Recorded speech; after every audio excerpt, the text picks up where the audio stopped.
Okay, so the reproductive system.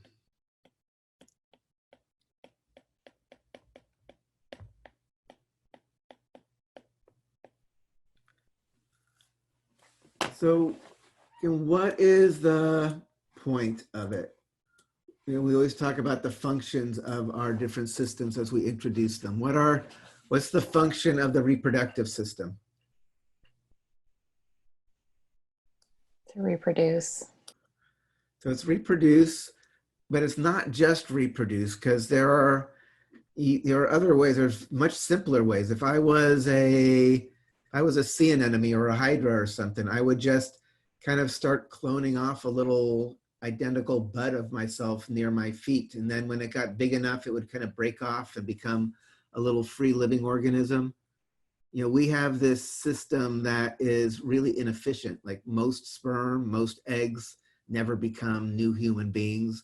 And there's this really complicated, awkward social dance involved in getting the sperm and the eggs together in the first place. So what do we actually gain from this more complicated process that we've got? Genetic diversity. Yeah, so this is going to be, we're going to get genetic, so reproduction,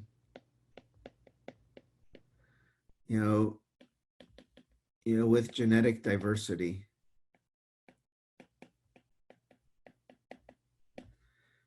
I always like to remind people that genetic diversity is not just kind of the obvious kind of physical phenotypes. Obviously some people have brown hair or blonde hair, or they're taller or they're shorter, or they have, a larger nose or a smaller nose or whatever. But a lot of the genetic diversity is on like, what kind of enzymes do you have in your body? Like how fast do these ion pumps in your neurons pump? How efficient are these enzymes that break down this neurotransmitter after it's been released? Or how efficient is that pump that reuptakes that neurotransmitter after it's been released? And it's not like there's a normal version and then there's a few outliers. It's actually kind of wild. You have, like a third of the people have the enzyme that's really fast, and a third of the people have the enzyme that's kind of medium speed, and a third of the people have an enzyme that works a little slower. And then a third of the people, but a different third have, a reuptake pump that pumps really fast, and a third has a reuptake pump that pumps at a different speed. And some of the people don't even have an enzyme to do something. You get to people with, lactose intolerance or something. And other people can eat milk products just fine because they make that enzyme. So, and all of these things are all mixed up. So, all of us are really kind of unique and different at this kind of metabolic level, not just at this more physical level that you might think of. So just kind of putting that out there. And the basic idea is, something, COVID, there's a new pandemic, and hundreds of thousands of people are dying across the world, but not everybody does, and just because we're all different, some people are going to be more or less susceptible. So it kind of ensures at some level that one particular thing isn't going to wipe out the entire species all at once, because we all have kind of slight differences. So it makes us more resilient and robust as a species, which might or might not be a good thing for the planet as a whole, but it works for the species. Let's see. So when we talk about the reproductive system, when we talk about the primary sex organs,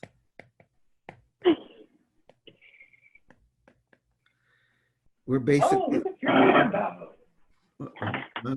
going to mute Haley there. We're basically talking about the gonads. Whoops. Yeah, basically the ovaries and the testes. These are the things that make the gametes.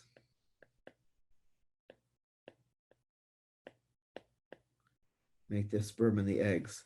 Everything else we're going to call like accessory structures.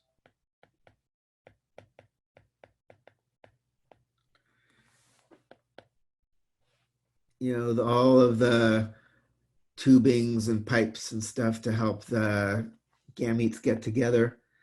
And I should mention reproductive system. There's one other thing. There's reproduction with genetic diversity. What's the other thing? Not so much on the guy's side, but in the female reproductive system. What's the other major function that's going on?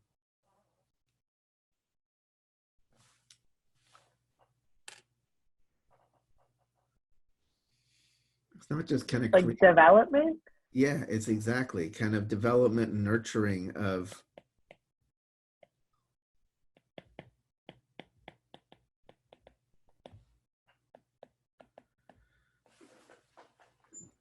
Right. I mean, not all animals, some animals just like lay an egg and then the guy, you know, swims over and sprays out some sperm on top. And then both the parents go off and live their life. And a while later, the eggs hatch and some little fish go figure out, what do I do in this world? You know, the egg and sperm get together up in the female reproduce, like basically right next to where the ovary is, and spends the next 9 months kind of developing within the mom's body. So we're going to talk about that next Thursday. We're going to talk about what exactly is going on there. But that means that when we talk about the female reproductive tract, it's going to be a lot more complicated. For the guy, it's basically going to be, you know, make the gametes and kind of send them on their way. But on the female side, there's going to be make the gametes and connect them up, but also the whole other side of development and nurturing of the fetus, obviously like in the uterus. So let's start with the gonads.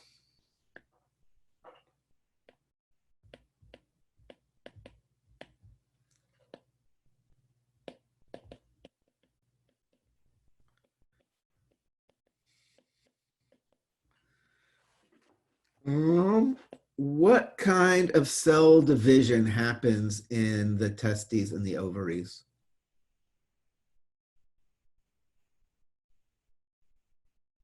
Mitosis? No, mitosis is for growth and repair and stuff, but mitosis is always making an identical copy, genetic copy of the parent cell. That's not what's going on in the gonads. The gonads, you're coming, it's a very different process. Meiosis? Yeah, this is where we're going to have meiosis.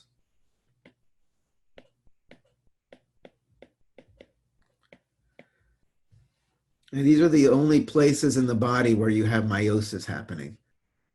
You know, this is to create the gametes.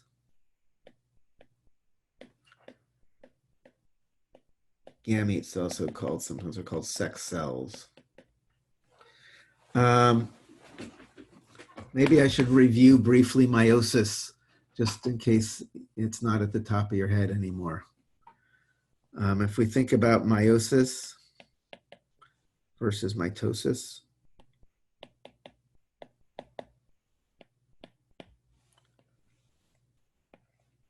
Well, one thing is mitosis is, you know, basically all growth and repair.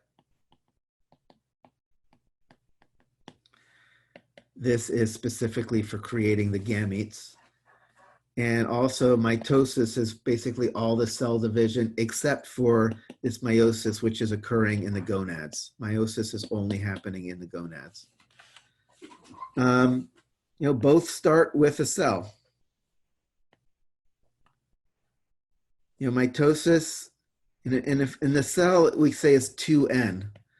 2N meaning has 2 copies of the genome to actually like define the blueprint of the human, right? There's 23 chromosomes that define the blueprint for a human being.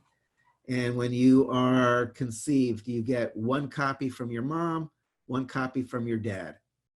So you have like a paternal version of chromosome 1 and a maternal version of chromosome 1, a maternal version of chromosome 2 and a paternal version of chromosome 2. Right? Those are your alleles to make your genotype If you hopefully remember that to some degree from Bio 110. So every one of your body cells has 2N, means 2 times 23 chromosomes, 2 versions of the blueprint. In mitosis, when you have cell division, you end up with 2 daughter cells that are still 2N. And basically, if you remember, each chromosome became copied as sister chromatids, and then everything, all 2 times 23, all 46 chromosomes lined up on the metaphyseal plate. And in anaphase, you pulled 1 copy of everything to each side. So you get both copies being genetically identical.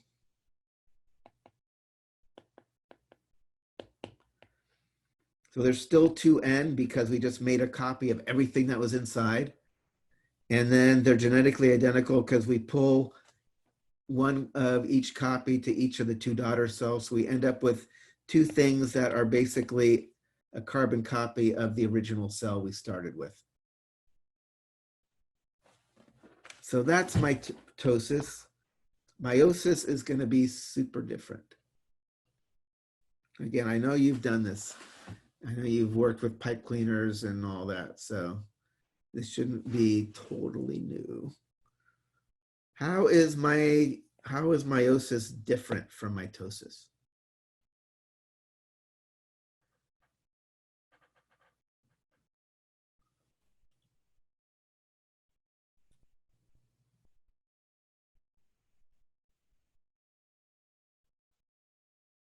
Anybody remember? It's not an exact copy. You just get half of the chromosomes when they split. So by the time you're done, so there's going to be 2 main divisions. You have the first meiosis 1, and then you have meiosis 2. So you're going to have 4 daughter cells.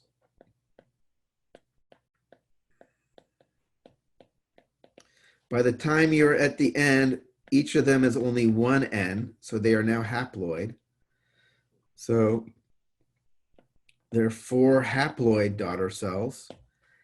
And because of the way that the chromosomes are reshuffled in this process, again, if I'm not going to go into the details because we're just in anatomy, but you should understand the basics here. You basically, first there's the independent assortment where only mom or either the maternal or paternal chromosome is pulled over to either side.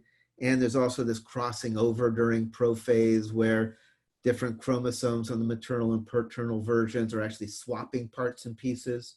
So between this, what they call crossing over, and between this independent assortment, only pulling one or the other, by the time you get to your 4 daughter cells, these are all genetically unique.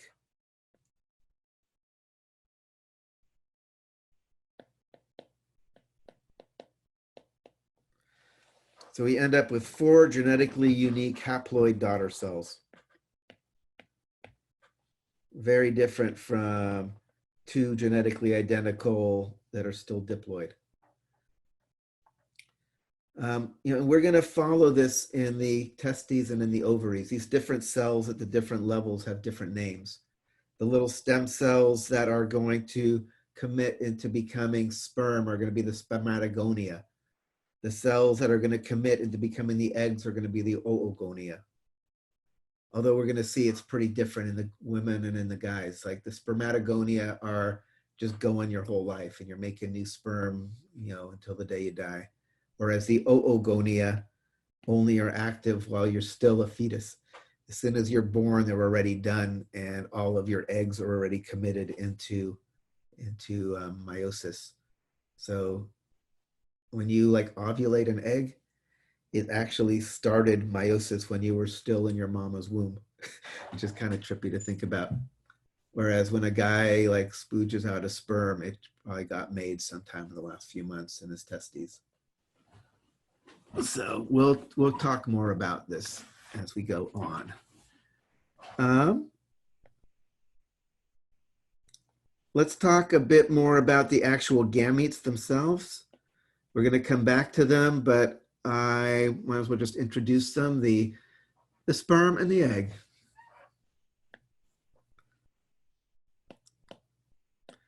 Or spermatozoon.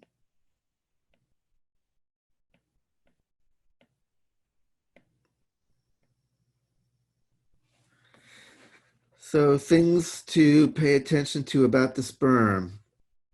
It's pretty much a delivery system for a nucleus for genetic material. During development, it goes through this major remodeling. We're going to talk about it called spermiogenesis, where pretty much all the cytoplasm gets ejected. It's basically going to be a nucleus. It's got a little piece called, well, it's actually got this flagellum. Flagellum is basically the same thing like a big cilia, and it has microtubules that let it wiggle and wave. And the difference between a cilium and a flagellum is, cilia sweep things across the surface of a cell. A flagellum actually propels the entire cell. It's like a big propeller thing on the back of the thing. There's this little mid piece here, and this thing takes a lot of energy to swim. What kind of organelles are going to be in here to supply energy so this thing can swim? The mitochondria. Totally. We're going to see like part of the semen, like when the guy's ejaculating and the sperm get mixed up with all the other components of the semen, part of what's getting mixed up with them is sugar. So they got some fuel to swim and do their thing. I have a question. Uh-huh. So, like a sperm cell, is that like alive or is it just like a cell? I mean, your cells are alive. So it's like a living thing. Say it again. It's like a living thing. Absolutely. Yeah, absolutely. Okay. Yeah, in fact, and they can live on their own. The far end is like 5 days, easily a couple of days, but you can like a woman can have sex and the sperm that gets shot up her vaginal canal up into her reproductive tract, a couple of days later, they're still kind of just bouncing off the wall, swimming around. And it's possible even for 5 days later that she ovulates and her egg gets fertilized by a sperm that's actually been swimming around up inside her for the last 5 days. So they have an ability to actually live quite a while and still retain the ability to fertilize an egg. So they're tough little guys. At the head, there's like a packet of enzymes called the acrosome.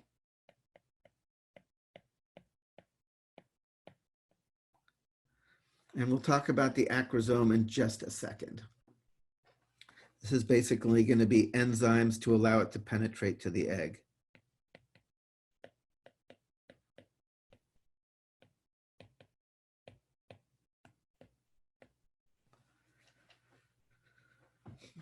All right, so the sperm are really small. We actually have slides in the lab of human sperm. I'm not quite sure like who made them, but we got them. And people have the hardest time finding the sperm on there because they're so dinky. They're literally the size of a nucleus, basically, with a little piece of thread hanging off the back. The egg, on the other hand, is huge. The egg is one of the few human cells that's actually visible with a naked eye. Part of the reason the egg has to be so big is the egg gets fertilized and starts growing up near the ovary at the top of the fallopian tube.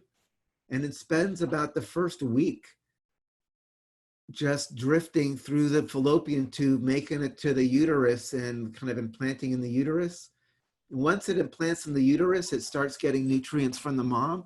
But for the first week of development, it's on its own. It's a little spaceship floating through the reproductive tract of the mom, doing the initial stages of development.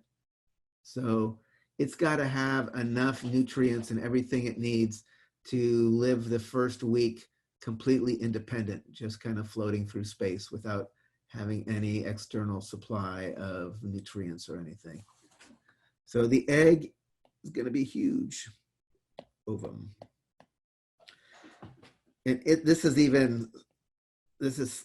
probably even like not right. And the egg we're going to talk about and more. The egg is never on its own. The sperm are just running around, swimming around on their own. The egg is always accompanied by other cells that contain it and hold it. Once it's ovulated, it's going to be surrounded by these cells, which we call the corona radiata.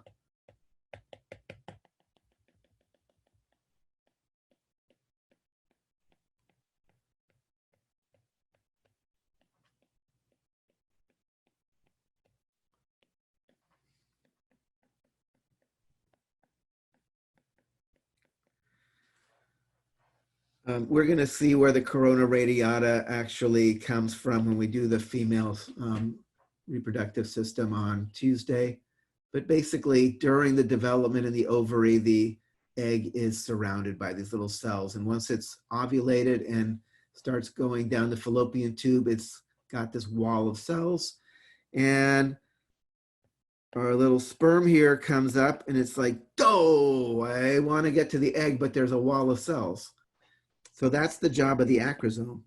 The acrosome has enzymes that help digest through here. And it's also one of those kind of ironic things, like the early bird kind of hits the wall and helps start breaking it down.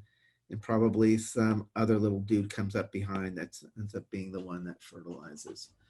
So not necessarily early bird gets the worm in this case here. And then once there is actually a fertilization, again, we're not going to go into it in this class, but there are all of these, they call them blocks to polyspermy.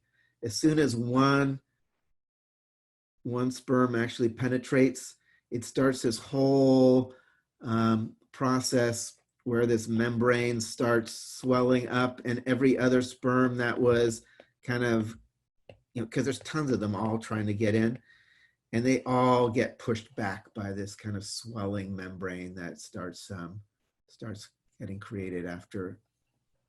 So only one sperm ends up fertilizing the egg. There are things that can go wrong there, but we're not for this class.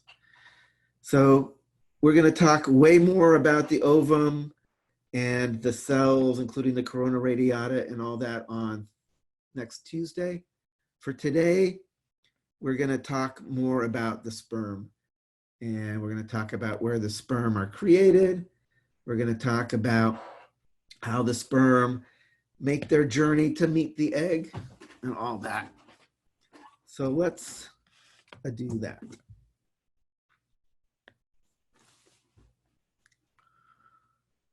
So where is the sperm maturing? The testes. In the testes. So let's put the testes here.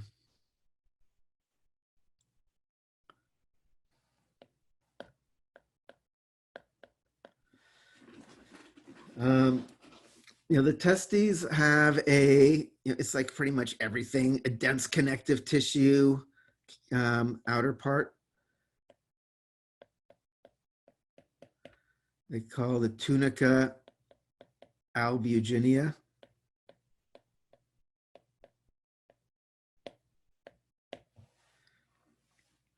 And then it kind of comes in to kind of create these different lobules, these different little areas in there.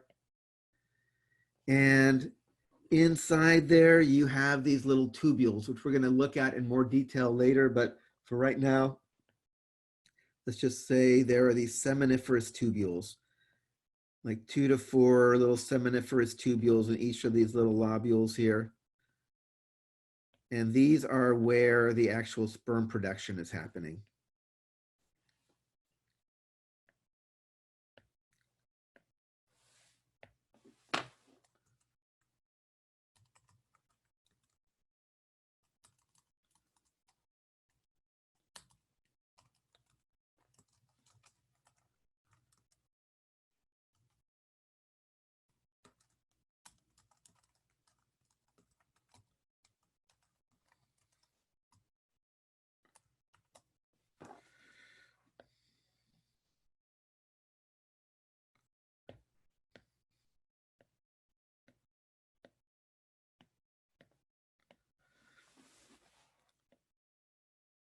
What hormone is going to be influencing the cells of the seminiferous tubule to up sperm production? Testosterone. Testosterone is necessary, but it's not the main hormone that turns it on or off. Is it like FH? Yeah, it was FSH. FSH from the pituitary, follicle stimulating hormone, is going to talk to these cells of the seminiferous tubules and tell them to promote sperm production. And we'll talk about that in a little more detail. All of these tubules kind of go into this central area, which is called the rete testes. It's just this kind of confluence where they all kind of dump into.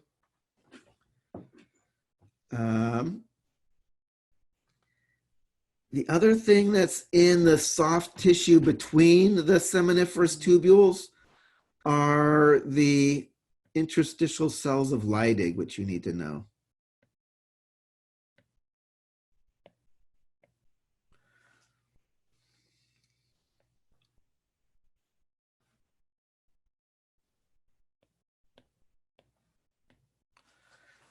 So interstitial, meaning in the little places in between. Let's make it red.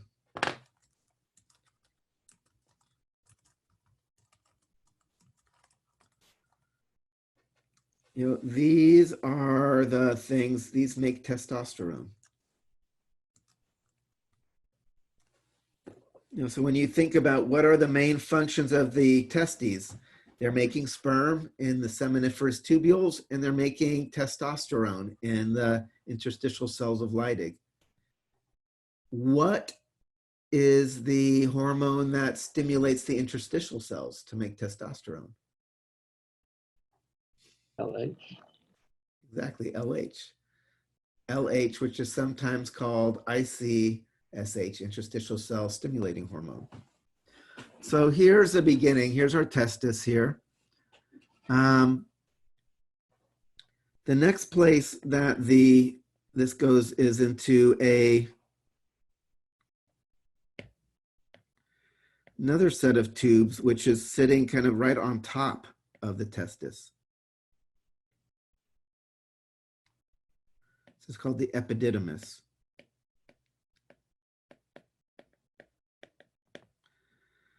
You know, overall, it's like maybe another 20 feet of tube. And it's where the sperm are kind of stored and mature.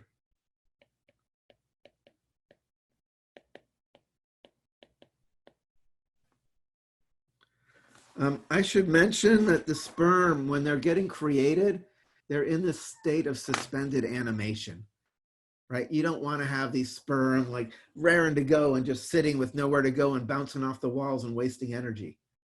So the sperm are basically kind of asleep, kind of getting swept along.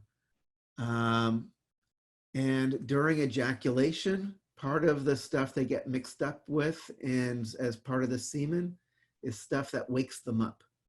I'll talk about that in a little more. The process is called capacitation.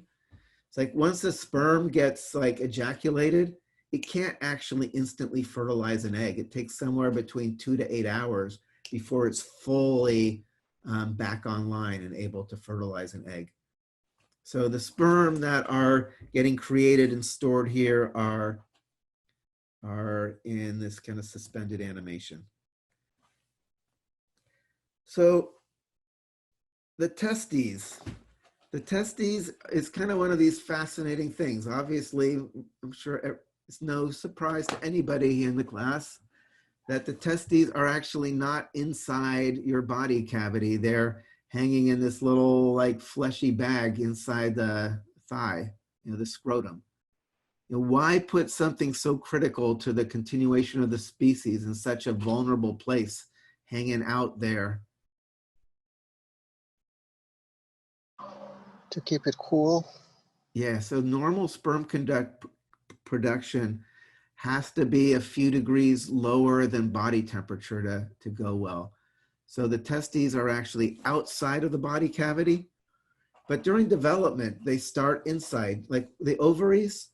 In fact, when we'll look at the female reproductive tract, you're going to see there's so many analogies, or what we call homologies, like up to I think 12 weeks or something. Like both male and female look pretty much identical inside, like both internal and external. And then under the influence of testosterone, as development continues, things change and diverge. But one of the things that changes for a guy is the gonads, which have been up in the pelvic cavity, like where the ovaries continue to be for the woman. They start descending, and they actually go down through this little hole, this little tunnel in the abdominal wall called the inguinal canal. So like if this is my abdominopelvic cavity here.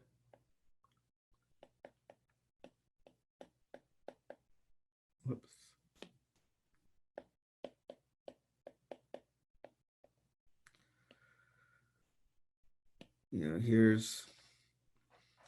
This would be like my legs coming down here or something. So there's a little tunnel through the abdominal wall. It's called the inguinal canal.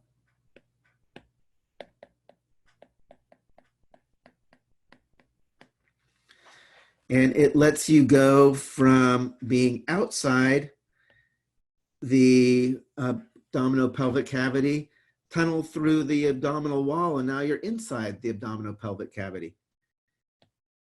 And so the sperm have this little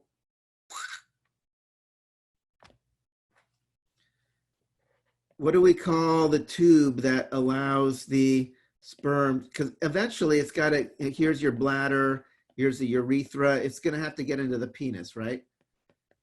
So the sperm eventually have to get into the urethra. They have to get, if they're going to come out the tip of the penis here. So what do we call this tube that takes the sperm from the testes, which are hanging out here? I'm going to erase some of this and make it easier to see here. So we're in the scrotum now.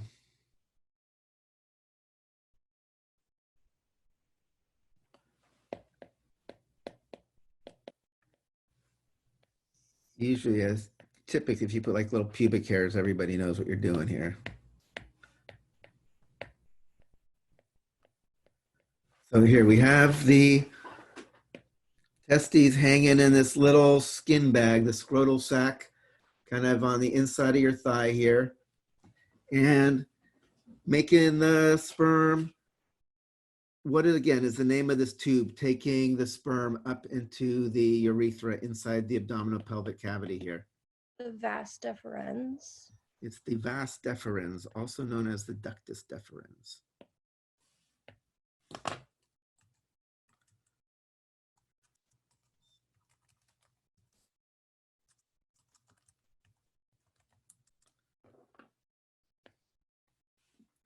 So that is the way that you get the sperm.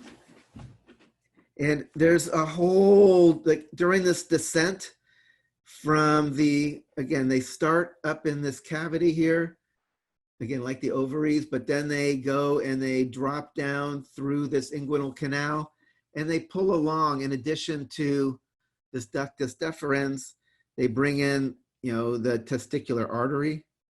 It's going to come down, right, to supply here. There's going to be testicular veins. There's going to be nerves. All of that stuff collectively, the veins, the nerves, the vas deferens, they call that the spermatic cord.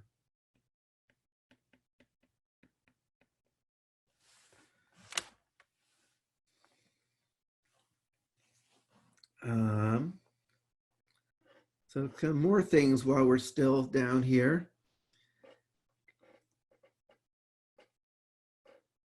there's two muscles you should know. There's one muscle that's very superficial, just kind of in the, like, kind of think about the platysma, kind of very superficial, just under the skin. So there's a muscle called the dartos muscle, where the fibers are kind of just under the skin and they kind of wrinkle the scrotum.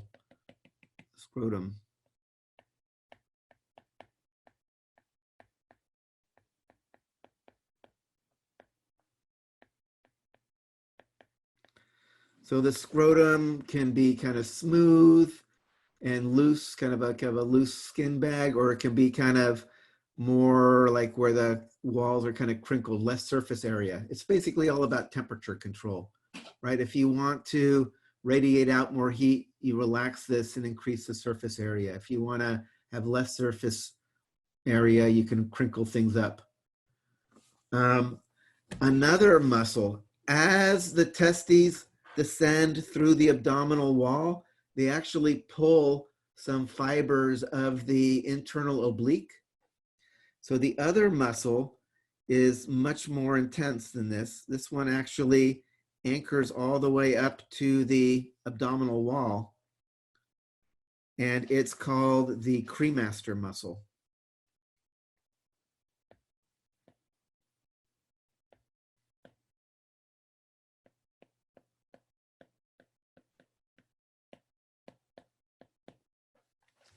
The cremaster muscle actually pulls the whole thing up towards the abdominal wall, right? So this is like pulling your testes up, keep them warmer, bringing them up close to the body. This is also activated by the sympathetic nervous system. You know, if you're in danger, like pull the family jewels out of danger as much as possible, get them up close to the body and not dangling out there. So cremaster muscle can pull the testes up or lower them down, whereas the dartos is more just about wrinkling the skin and making more or less surface area. I should mention, there's also I talked about the tunica albuginea being the dense connective tissue. There's also the tunica vaginalis, which is basically the serous membrane that gets kind of pulled along, you know, as it kind of exits the abdominal cavity. So I think I've got it set up where I can do this nice. I went into, yeah, I do have it. Hold on. So here, I'm going to share screen.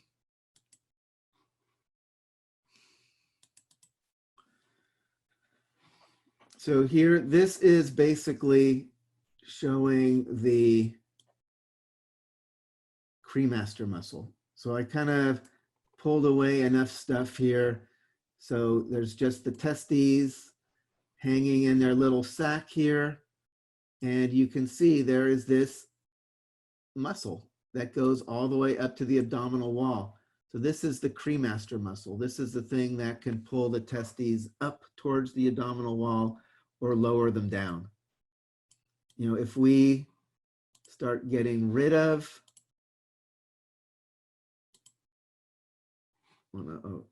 hide.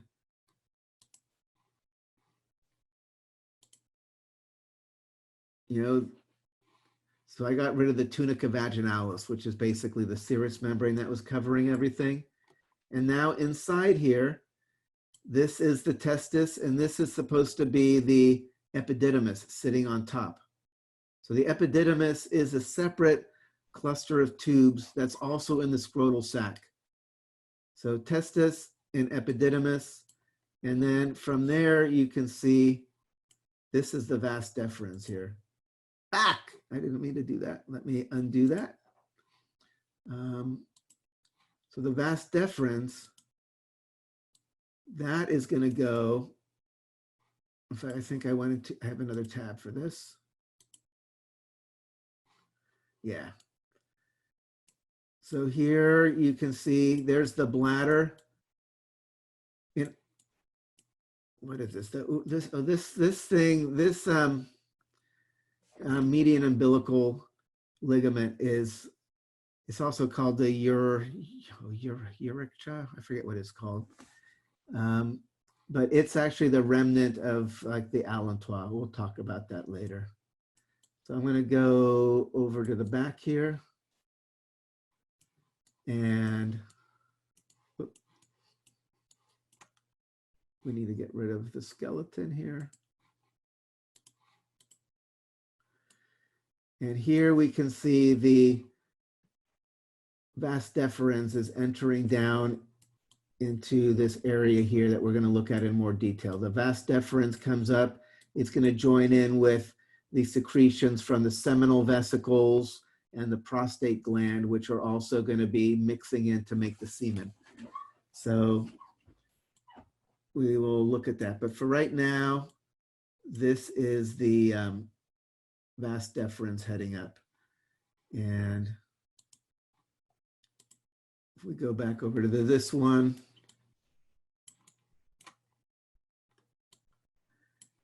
this is showing the inguinal canal. You see that there's a little tunnel going through the abdominal wall. So you can get from hanging in this little skin bag on the outside of your body to getting onto the inside of your body where your bladder and urethra and everything else is. This can be a place where you can have hernias. An inguinal hernia is if like some of your intestines or something from inside your abdominal cavity manages to squoosh out through here where it shouldn't be going. Hernia in general is something kind of squooshes out beyond where it's supposed to be contained. You can also have hernias through like the femoral, there's a femoral one as well, like things can squish out through here. But inguinal hernias is definitely one of the kind of hernias you can get. And actually, I think if we cut this open here, it shows you tunica albuginea, and let's hide that. And here you can just see it's showing what's supposed to be all the little seminiferous tubules feeding into the rete testes, and the rete testes draining into the epididymis, and then the epididymis sending its outlet into the vas deferens. So it's kind of nice. Okay, let's get back to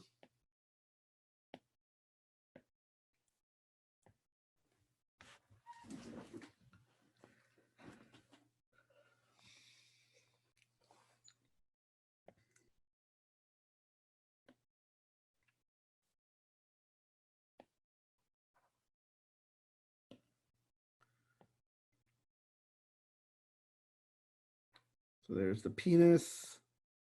Here's like your legs.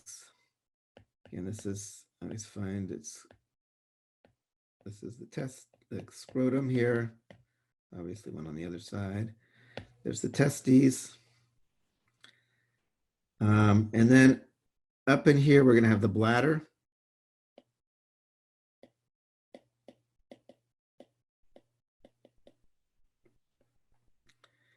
The urethra, and the urethra goes through the pelvic diaphragm and then comes out along the penis. So this is the urethra.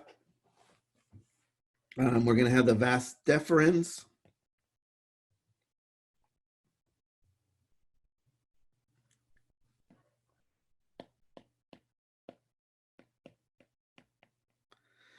Is obviously going to have to go and feed up into the base of the urethra so the sperm can get into this highway to come out. This is where you want to remember about the internal and external sphincters that we had talked about. Those are going to be important here. Right at the base of the bladder, we had that internal sphincter.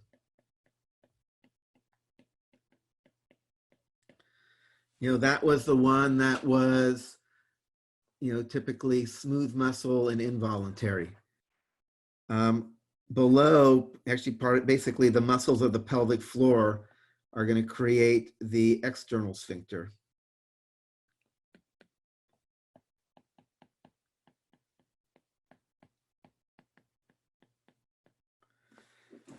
And then in this zone in between, this is where we're going to mix together all of the ingredients for the semen. You're going to have both the internal and external sphincter pinch off, and all these things pour in. They call it like the ejaculatory bulb. So vas deferens is going to be sending in sperm. There's also going to be these little glands that are called seminal vesicles. They're kind of on the back of the bladder, but I'm kind of drawing them on the side. And they their output actually merges with the vas deferens to kind of feed here into the urethra. So this is my seminal vesicle.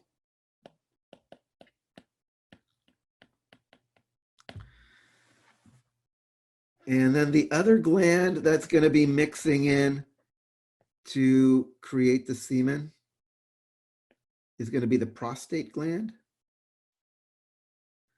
The prostate gland actually is kind of it's like the size of a walnut, and it surrounds totally the urethra, and it has little ducts that kind of feed into the urethra from the side. So it does add into the urethra, but it also makes like a tunnel for the urethra to go through, which is going to be relevant when we talk about benign prostatic hypertrophy. Basically, like when people have a overgrown prostate, it's going to make it hard to pee because it's pinching off your urethra there. So this is the prostate gland.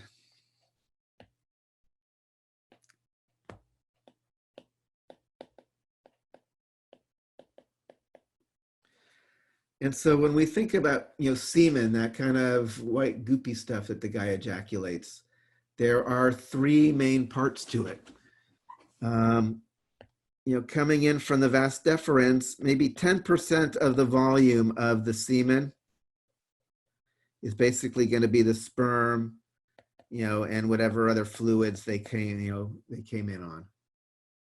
So that's a kind of pretty small part of the semen. A much larger proportion, like 60%, is from the seminal vesicles.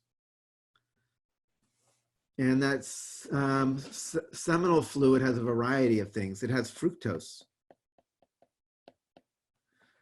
and sugar to help the little dudes have energy so they can swim. It actually has fibrinogen.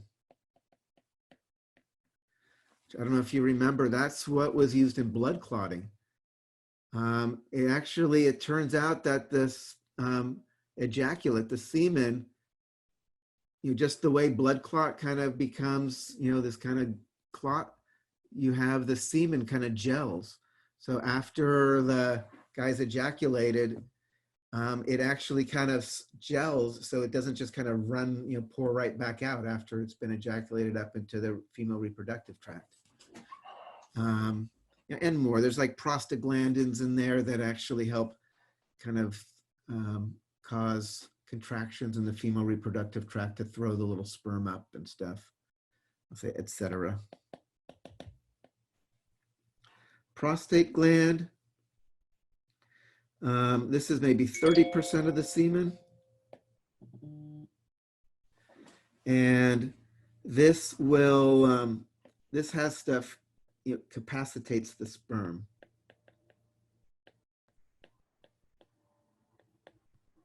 Capacitation, again, being that thing of waking them up from their suspended animation. Kind of wakes them up.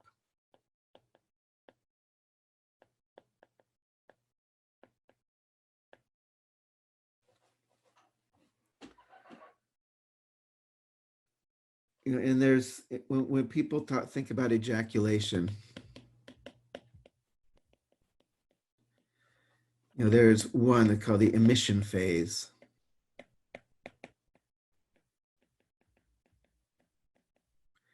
That's when all of those parts are getting mixed. So if we go over to here, you have these sphincters closed down. So we block off this little section, and this little section is called the prostatic urethra.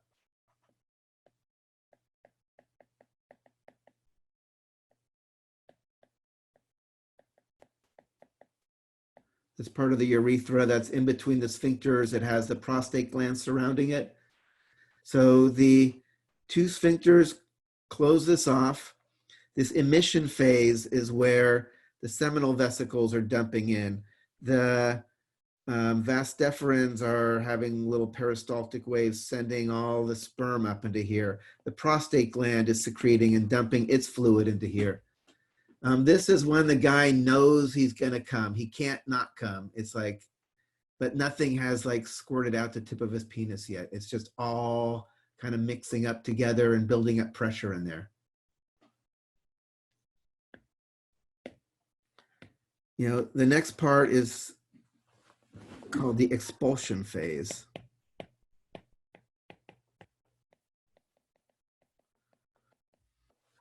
know, that's when that external sphincter relaxes. There's actually a muscle at the base of the penis, the bulbocavernosus muscle or spongiosus muscle that squeezes. You can have like the sperm, like I did the calculation once, like they can like get sent out like at 11 miles an hour or something. So the expulsion phase is after these all mix together, you can relax that external sphincter and then it all kind of comes out. There's a few other things we need to add into our picture here. So obviously, so the urethra, I have the prostatic urethra is the part of the urethra that is up here with the prostate gland. The part that's going through the penis here is called the penile urethra.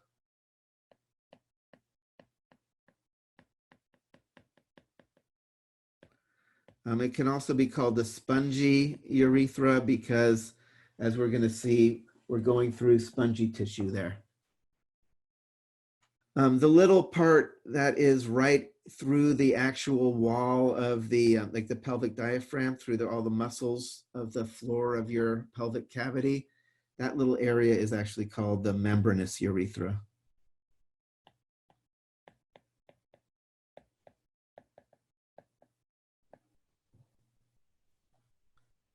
Kind of this little area.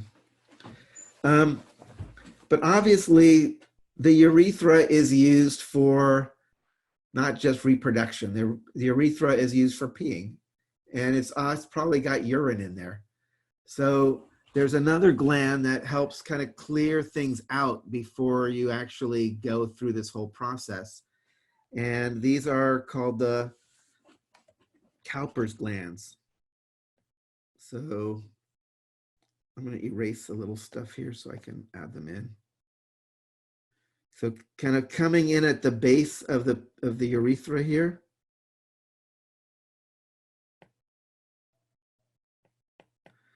We have these little things called Cowper's glands.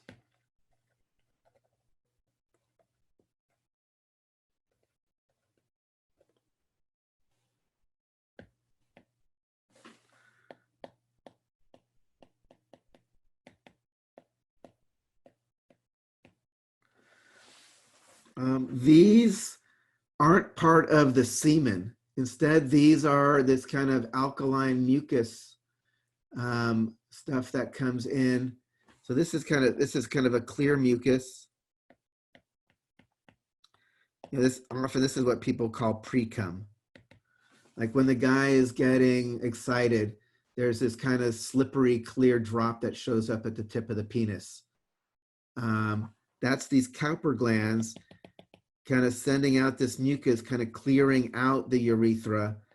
And so when things are happening later, that it doesn't have this kind of urine residue that's not going to be good for the little sperm. So the Cowper's gland, kind of the pre-cum. So it's 2:05. So I think maybe what we'll do, we have a little, not too much more, but a little more to talk about here, and then we'll start our lab stuff. But let's take our break. So let's come back at 2:45. We will finish up male reproductive, and I will see you all in a little bit. All right, so the testes. One thing I did not kind of mention that I think is kind of cool. Like if this is the testis, and then you've got your testicular artery coming down.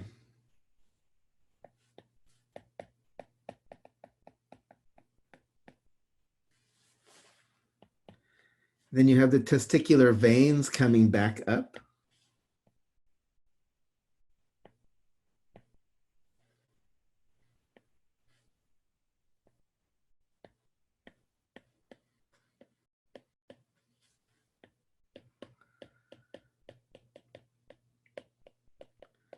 The testicular veins actually make this kind of big network that surrounds the testicular artery that's bringing the blood in.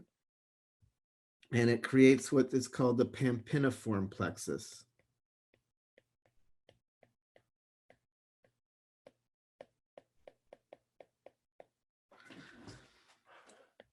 And basically, it's this really cool idea that you're kind of pre-cooling the blood that's coming down. You've got your testes hanging out here in the scrotum. And the whole point of keeping them in the scrotal sac is you want to keep them cooler. And here we have blood coming straight in from your, the heart core of your body. This is, body temperature. This is not cool. But the blood that's already been down here hanging out is cooler. So the blood that's coming back up to return into the body is cooler and is actually pre-cooling the blood that is entering down, coming in fresh down the testicular artery.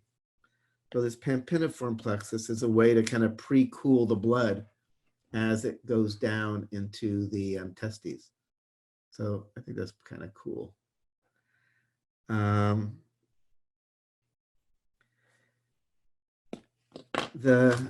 I can show you the kind of convergence of the vas deferens and the seminal vesicles in the prostate in the complete anatomy. It probably makes sense to show you that. So let's do that.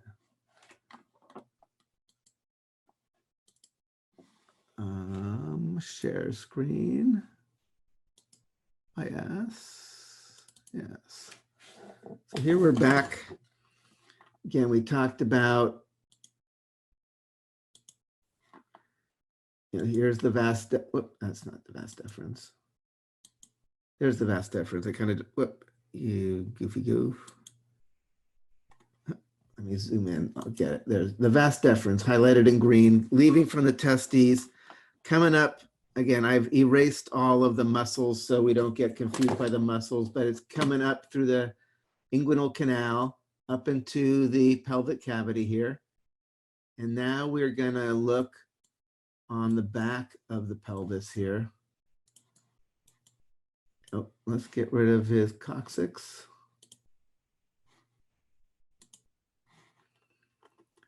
And this is where the vas deferens is coming in.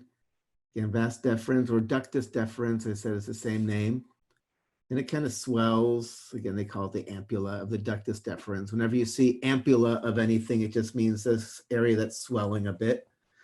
And here, this is the seminal vesicle. They're calling it seminal gland, or you can call it seminal vesicle.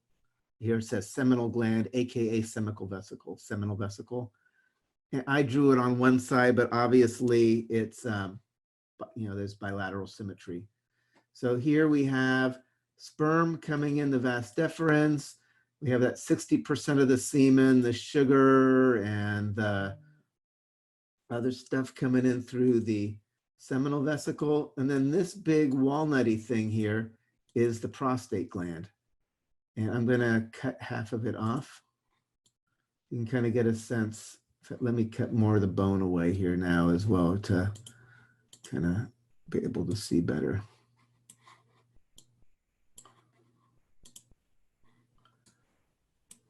So here you kind of have the sense that the prostate gland is completely encircling. Let me get rid of all more of this stuff. Encircling the urethra coming down. And if I open up the urethra, you can kind of see it's got the, it is able to actually just, maybe I should annotate. Basically, it can pour its secretions into the urethra. So that's going to be 30% of the semen. And then seminal vesicle and ductus deferens are sending their stuff in as well. So this is all the prostatic urethra where all, during that emission phase, where all the components are mixing in the urethra. So let me clear that. Let's hide some more stuff here so we can.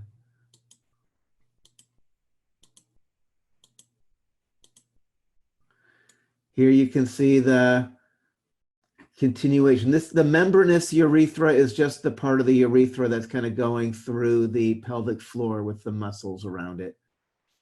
And actually this shows, let's get rid of some more bones. This is showing that little bulbourethral or Cowper's gland right there. So this little dealy bopper kind of feeding in at the base of the urethra here on this penile urethra, that's making that little bit of precum, that little kind of clear mucus thing that kind of clears out the urethra as the guy's getting like sexually excited. So it kind of washes out all of the urine and stuff. So that kind of gives you a sense of how the different components of the semen are mixing together. We've got the vas deferens sending in the sperm. You've got the seminal vesicle sending in 60% of it, and you have the prostate gland, which, whoops, I just got rid of. And I don't know if it actually lets you do a cut. Let me see if it does.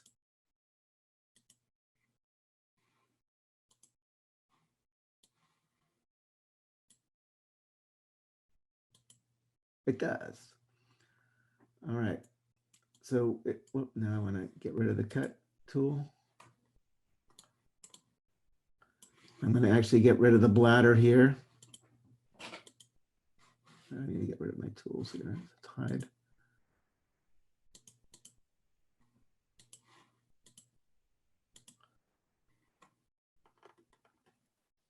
So here you can see that the prostate gland is, it's only half of it, is fully around the, in fact, maybe I should, let me isolate the prostate gland. I can do that, I think.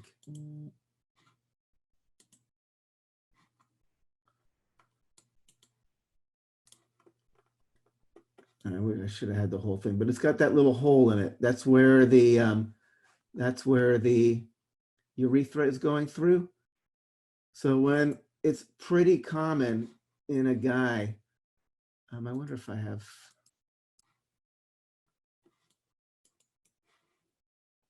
Hold on. Here, let's just isolate the prostate gland. I can do it here.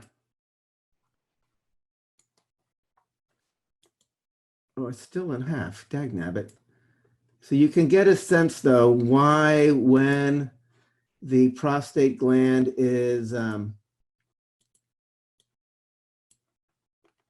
overgrown, it's going to be hard to pee. Your urethra is going right through that hole. And it's really common for guys as they get older for the prostate to get enlarged. And therefore, they have a much harder time emptying their bladder or fully voiding their bladder because it's squeezing in on the urethra. again, I can write down the official name. The official name of, they call it like, as opposed to prostate cancer where the cells are actually cancerous, you can get benign, meaning it's not cancerous, prostatic, meaning prostate hyperplasia.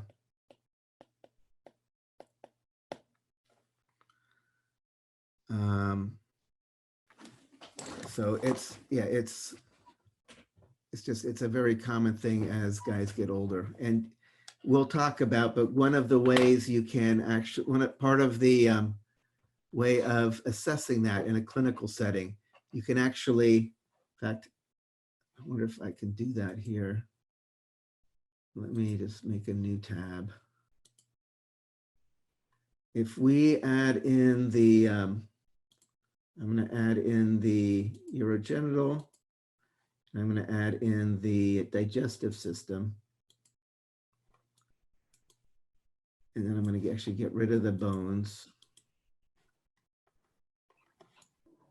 Professor, we can't see the screen. Oh my God. Thank you for letting me know. Okay, totally, oh my God. I've been talking a bunch. I totally spazzed on you guys. Sorry about that. Here we go. So what I've put in here is the digestive. Here's the rectum. And here's the prostate. So it's actually something that is a common part of clinical evaluations is the digital rectal exam. Like the clinician will put on a rubber glove and stick their finger up the guy's butt and can actually palpate the prostate through the wall of the rectum to see if, see its condition. So that's actually a very common part of medical exams. And maybe Why does it get enlarged just because they're older? it just happens. I'm not sure why. It just is kind of like, why do people's, lots of things like start going wrong as you get older. So I'm not sure exactly the mechanism around it. Yeah, so, and if you weren't seeing it when I was saying it, you can see there's that hole. You can see how it's in half, but you can see how the urethra has to go through a tunnel to get, I wonder if I can, I was trying to just do it completely like, I don't want it to be cut anymore. I just want it to be isolated. But anyway, so let's continue. Let's go back.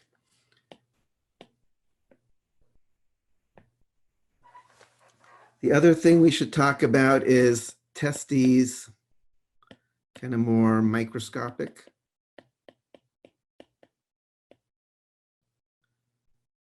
Microscopic view.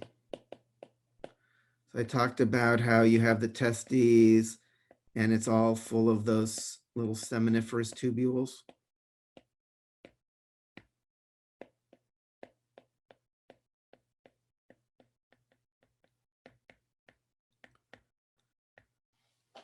If you take a cut through the testes, what you end up seeing is just the cross section of a whole bunch of tubules. So it ends up looking like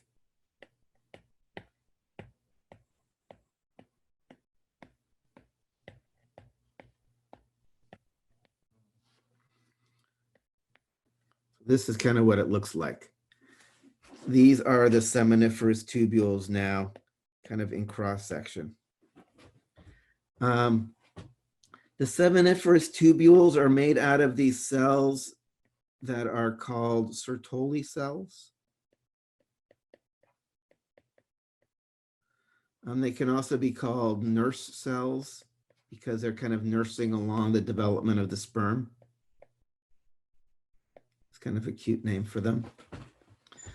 And the sperm, all of that meiosis is happening, that it starts, you have these cells that start the process on the outside, they're called spermatogonia, and they go through meiosis, and by the time they get into the middle, they're sperm. So meiosis happens kind of enveloped by these nurse cells, and by the time you get into the middle, there's little sperm in there. You know, under the microscope, it's going to be really obvious. You're going to see cells undergoing cell division, kind of enveloped in the walls of the tubules. You're going to see little dudes with tails on them in the lumen of the tubules that are the sperm that are more fully formed. In the soft tissue in between, you'll also see like interstitial cells of Leydig.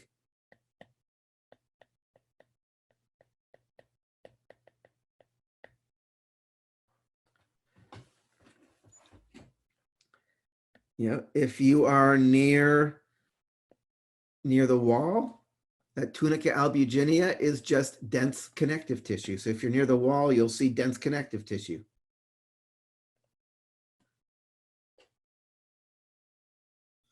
The other thing that we actually have slides of is the epididymis. Again, the epididymis, which is sitting kind of on top here. Epididymis actually has very different kind of structure. It's actually made out of these columnar cells that have these long extensions called stereocilia. So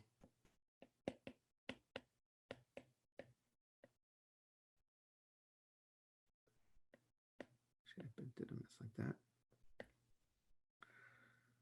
So if I'm in the testes, I'm going to see all of these tubules with all of these cells forming in the walls and all these little sperm inside the tubule. Then I'm going to have the connective tissue of the boundary of the testes, that tunica albuginea. And on the other side, I'm going to see really different tubes.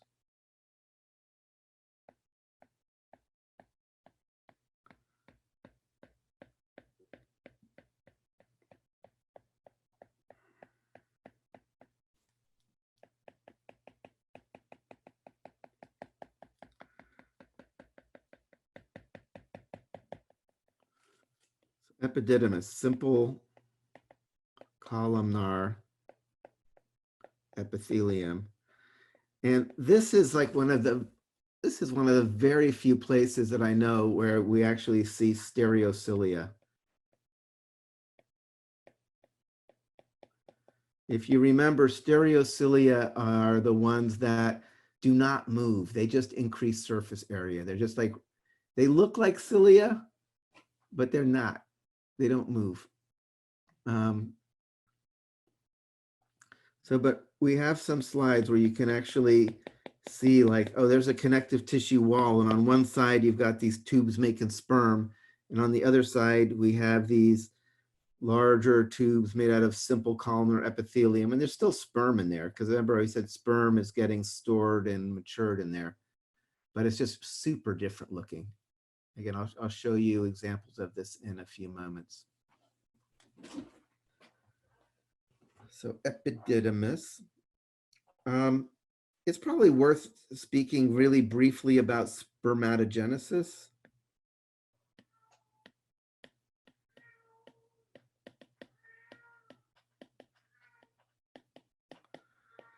That's generation of sperm. I'm going to throw some words out.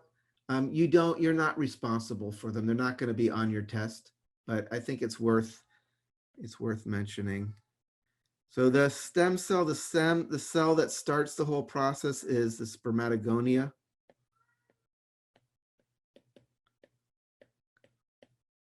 I mean, spermatogonia would be plural, spermatogonium would be one.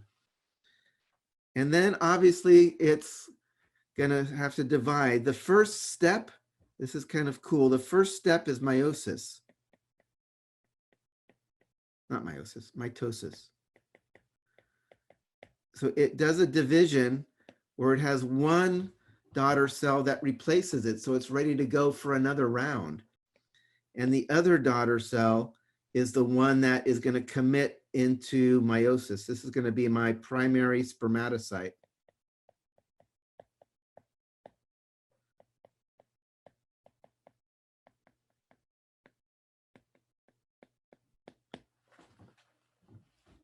Right, but the first division is making one to replace itself. So, because the guy's making millions of these every day, so we've got to replace these. We don't want to use them all up. But then this primary spermatocyte's committed into meiosis, and it's going to go through the 2 cell divisions.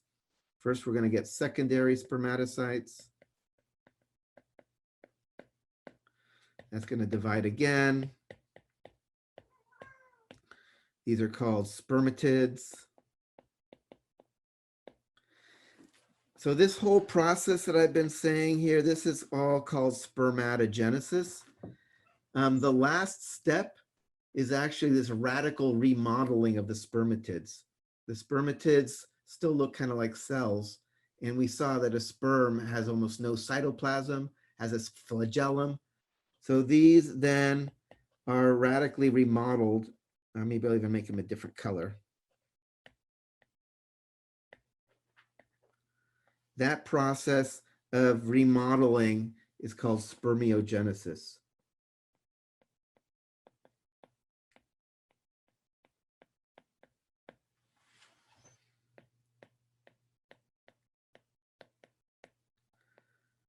So the spermatids are remodeled by getting rid of the cytoplasm, growing a tail.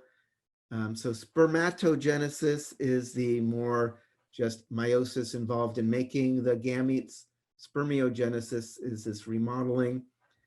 I'm not going to talk about it so much. There's a blood testis barrier in the testes, partly because the sperm are so different from a normal body cell, your immune system wouldn't even recognize it as part of yourself. So this is all happening through the walls of the seminiferous tubule. So all this stuff I've been drawing here, just to give you a sense, when you end up looking at the photomicrographs of the testes and you see all these little cells undergoing cell division in the walls here, enveloped by the Sertoli cells, that's what they're doing. They're doing all that stuff.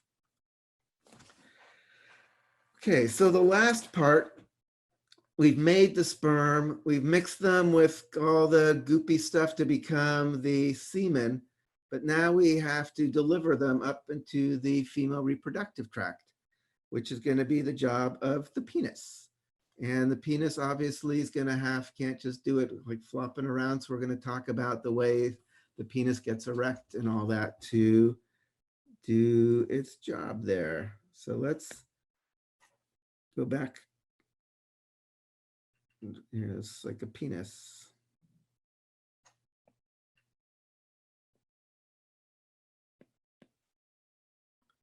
It's like the urethra. The head of the penis is actually called the glans. And if a guy has not been circumcised, then there is what's called the prepuce, the foreskin. If he has been circumcised, it's been cut away.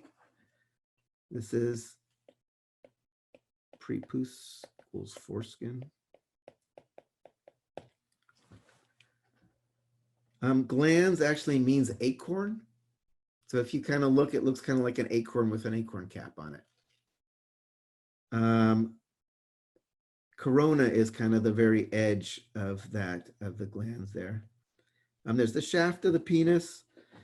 And then obviously the glans is full of all sorts of nerve endings for all kind of that kind of yummy sexual pleasure feelings.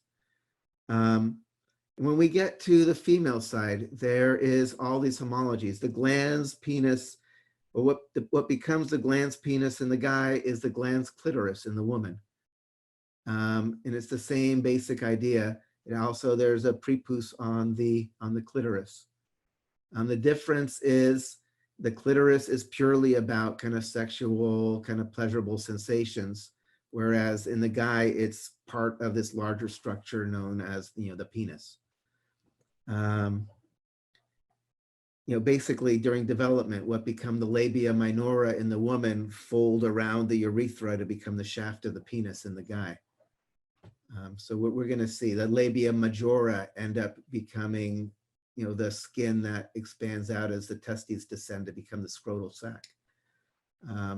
So again, when we get to the female side, we'll talk more about these kind of homologies of kind of these two different paths that development can take. So in order for the penis to get erect, in order to achieve copulation, we've got spongy tissue inside. So spongy tissue, it's a mix of connective tissue, smooth muscle, and it's spongy like it sounds. It's got a lot of space that can engorge and fill with blood. And there are a few main sections of spongy tissue you need to know about. There is spongy tissue that is within the glands and then kind of makes a column around the urethra. Actually continues down to this area called the bulb of the penis. This is called the corpus spongiosum.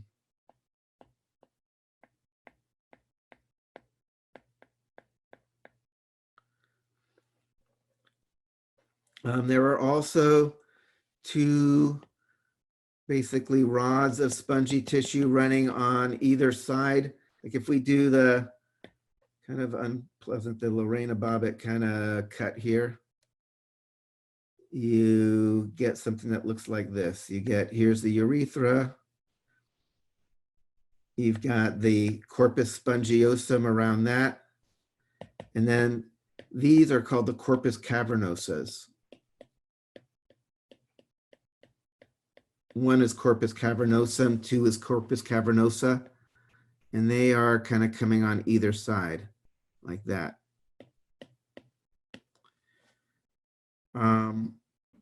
Corpus spongiosum is right there.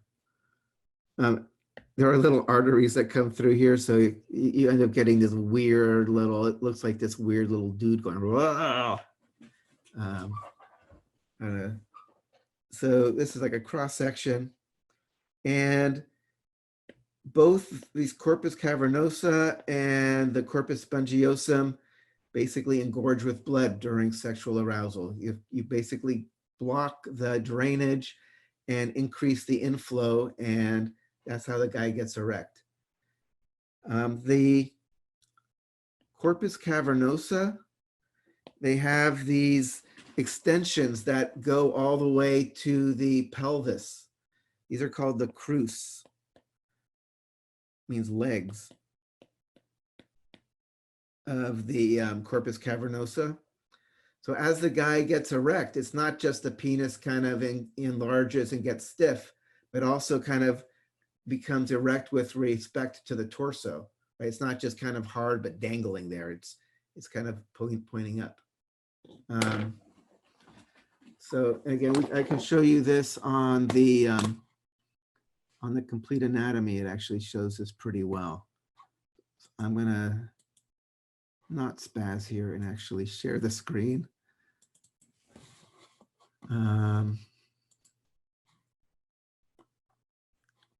So we don't need the digestive tract now. Instead,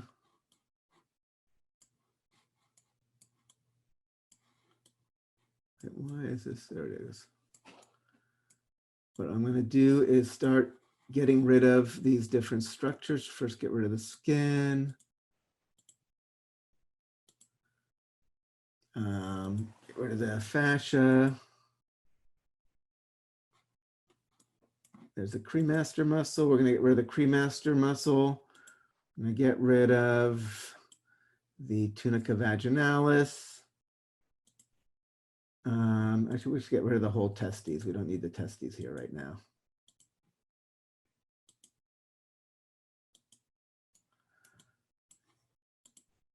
Here you're starting to see Here's spongy tissue within the glans penis, the head of the penis. I'm gonna get rid of this fascia. This is showing one of the corpus cavernosa right here. This is the corpus spongiosum. Here, I'm gonna hide. Whoop. What just happened? Hold on, I just undid everything I meant to do. Let me try that one more time. Boom, boom, boom, boom, boom, boom, boom, boom, boom. Let's get rid of. All right, here we have. I'm gonna exit this. Okay, so now I'm going to hide. So there's the corpus cavernosa kind of on the side here. Why is this acting so weird? You can kind of get a sense of it. Maybe I should, let me hide that even. So here you can see now just going right down the middle of the penis, surrounding the urethra. This is the corpus cavernosa, continuous with the spongy tissue in the glans penis, kind of making this kind of bulb at the base here. As opposed to the corpus cavernosa, which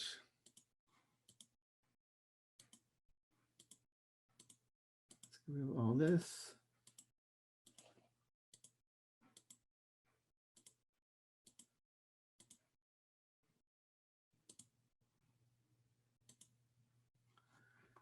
The corpus cavernosa, which is going all the way here.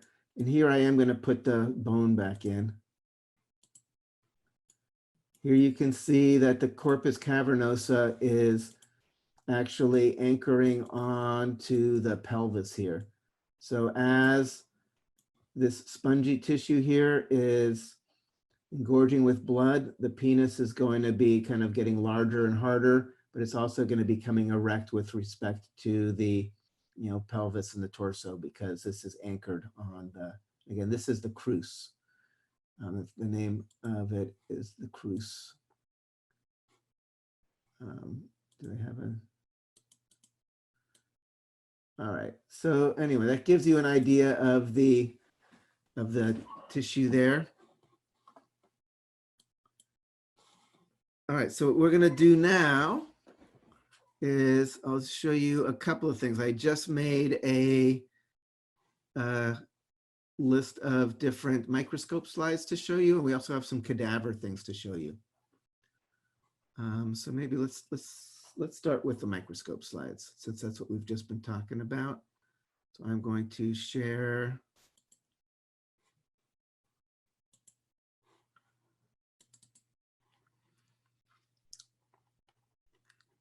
So I just made this thing, male reproductive histology photomicrographs.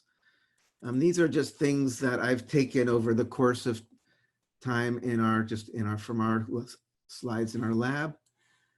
This is a classic looking seminiferous tubule, where you have this big tubule. The Sertoli cells, you can't really see individual Sertoli cells. They're these big cells that actually just envelop all the developing sperm. So what you just see is like this big structure with all these little cells. And you can see them in prophase and stuff, that the chromosomes are all kind of coming together here, getting ready for cell division. And basically all those steps of meiosis I've been talking about are happening as we get to the lumen. By the time you're in the lumen, you can see, oh, look, there are little cells that have tails. There are the actual little sperm. And these are going to go ultimately into the rete testes, where they all converge. And then from there into the epididymis. And then during ejaculation, they'll get swept along the vas deferens into the urethra. For each of these, I also added a link to the actual file. This is more of the same thing. I like this one just because the tails all kind of swirl in this cool spiral. This is always when I think of like biology as art, I always think, you know, I put this on my wall. It's kind of cool. Again, it's just more spermatogenesis happening within the seminiferous tubule, and you can just see these little dudes with tails, the sperm in there. This is kind of from a larger view where you don't see as much detail of the little sperm with the tails inside the tubules. This is more just a whole bunch of tubules cross-sectioned, and you can see all these little dots are basically different spermatocytes and different processes of meiosis going through that whole process. In between, I can't really zoom in on here, but this, like where my mouse is, this is probably like interstitial cells of Leydig over here as well. Basically little cells that are just in the spaces in between that are in the soft tissue there. Those are those interstitial cells making the testosterone. So when you look at a slide like this, you should be aware again of both of that. Seminiferous tubules to make the sperm, and then the cells in between that are making testosterone. This one I put in here because you can see the tunica albuginea. You can see the dense connective tissue that's forming the boundary of the end of the testes here. And then the next one I have actually shows what's on the other side of that. If you're looking at the, actually not quite yet. Oh, this is again just art. It's looking in a seminiferous tubule and looking at the little sperm. I should mention, these are rat testes here. So you might wonder, like, how come the head of the sperm looks more like a little lozenge rather than like your classic kind of circle like you think of as a sperm? Rats, the sperm have the head looks kind of more like kind of elongated. So that's why the sperm doesn't look quite like you might expect it here when you look up close. Again, here's more sperm getting made in tubules. This is showing this boundary between the testes and the epididymis. You can see the tubules look really different. It's just this simple columnar epithelium now making these walls, and they've got like sperm inside. Whereas opposed on the other side, you've got the classic looking seminiferous tubules and everything. This is showing kind of more detail what the wall of the epididymis looks like with these stereocilia. You know, they look a lot like cilia. They look like something you would find in sweeping things along, but they're actually not. They're just little elongated microvilli. Another just example of how a tubule in the epididymis looks very different than the seminiferous tubules. There's no crazy like meiosis happening. This is just simple columnar epithelium. These are human sperm. Here, particularly here, you can see and this is under the highest magnification. This is under 630 times magnification. You like barely see these little things.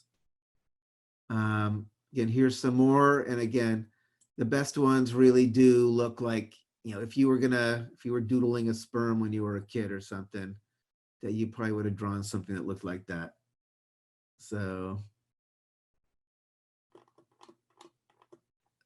these are just images of sperm, epididymis, and of the testes. And you should, all three of those are things you should have a sense of. Next, we are going to go into the cadaver dissection videos.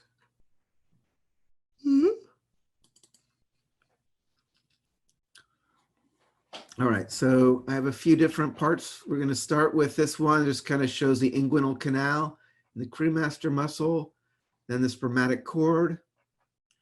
Then you'll see there's the next ones they get a little intense. This will start out with the mellower one here. Let me make sure, 9 to 11.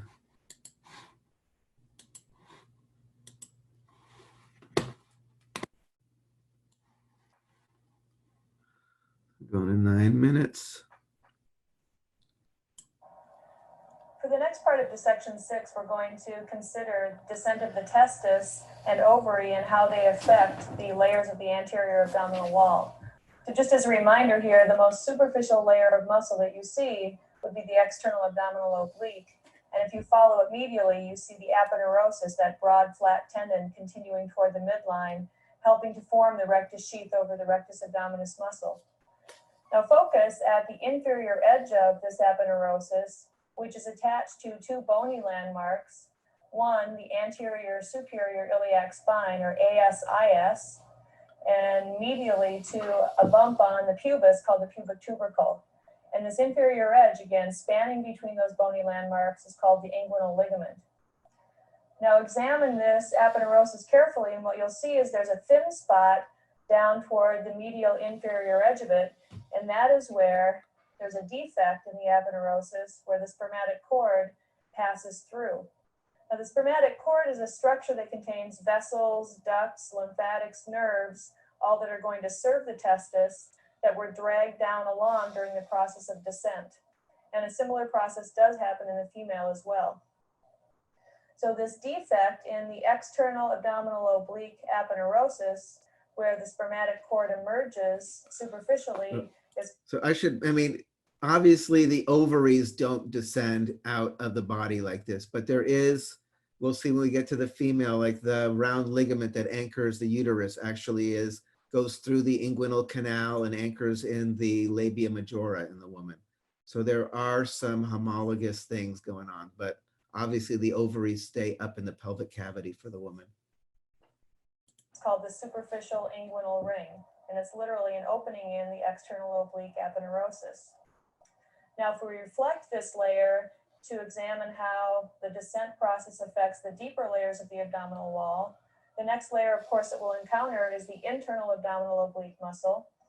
And let's just pull the inguinal ligament down a bit more.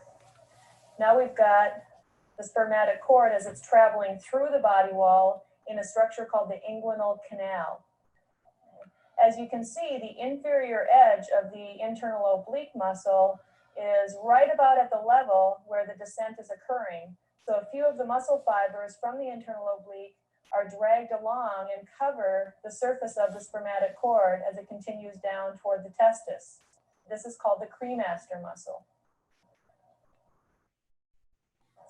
Now we've reflected the external abdominal oblique aponeurosis and again are looking at the internal oblique. Now what we can't see from this angle is the deepest layer of the abdominal wall musculature, the transversus abdominis, although its inferior border is higher. Right, so now I want to look at the, what did I say, was it 15? Of the internal thoracic or internal mammary. Now let's follow the spermatic cord deep, and at this point we can see the components of the spermatic cord emerging inside the body. These components are separating and heading off in different directions. This is the vas deferens or the ductus deferens, which is diving down into the pelvis. And these are the vessels, the testicular vessels that are providing the oxygen and nutrients to the testis, which is now isolated within the scrotum. So it's generally pretty easy to identify this territory where the structures are emerging on the inside. It's known as the deep inguinal ring, because you can see those components of the spermatic cord diverging. The other pretty straightforward way to find the location of the deep inguinal ring is to simply find the inferior epigastric vessels, and just lateral to those is where the deep inguinal ring forms. Okay. And what this is that original site in the anterior abdominal wall where the testis started to push through the wall and drag along its nerve, blood supply, and duct system. Now, normally, this entire pathway of descent of the testis becomes closed off after birth. I can put a probe through the entire pathway at this point, simply because we've dissected it open. So on this end, we've got the probe coming out through the deep inguinal ring. If I go back through the layering, now we've got the probe coming through the inguinal canal. And then if we were to follow the entire pathway, it would come out through the superficial ring, like so. Occasionally, we don't get closure, normal closure of this inguinal canal, so that this would be another potential site of a hernia. Again, we might have a loop of small bowel that's moving around and can make its way down through that path of descent, right through the inguinal canal. And if it gets large enough, ultimately emerging through the superficial inguinal ring.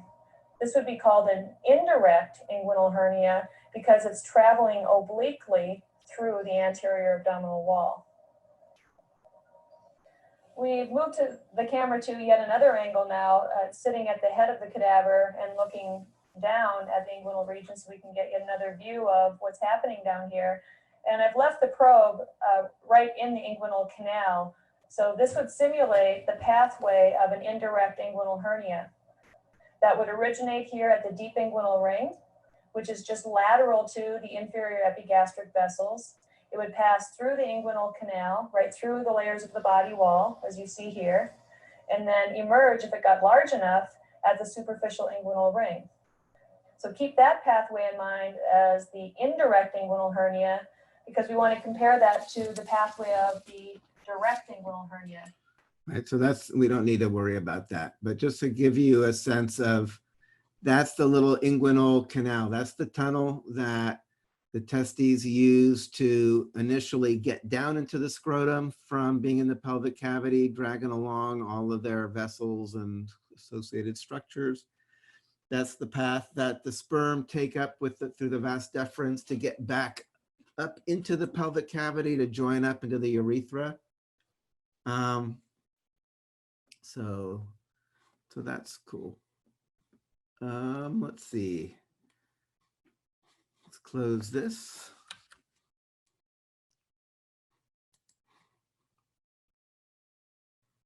Oh, I put this is not, you're not responsible for this. I put this, the naval mnemonic in the femoral canal, which basically where you can see the nerve basically from lateral to medial. When you're right at that juncture where the leg joins in, it's nerve, artery, vein, and empty space with lymphatics. When I took anatomy, we had to learn that. So it was, I don't think it's worth, for our class, we're not gonna do it right now. But if you wanna see another classic anatomy mnemonic, you can go to 22 on the same video, and she describes how you remember the relationship of the artery, vein, and nerve that are entering down into the thigh. Okay, this next one, split pelvis. We're gonna get a little more intense now. And let me, what did I, so split pelvis, 1545.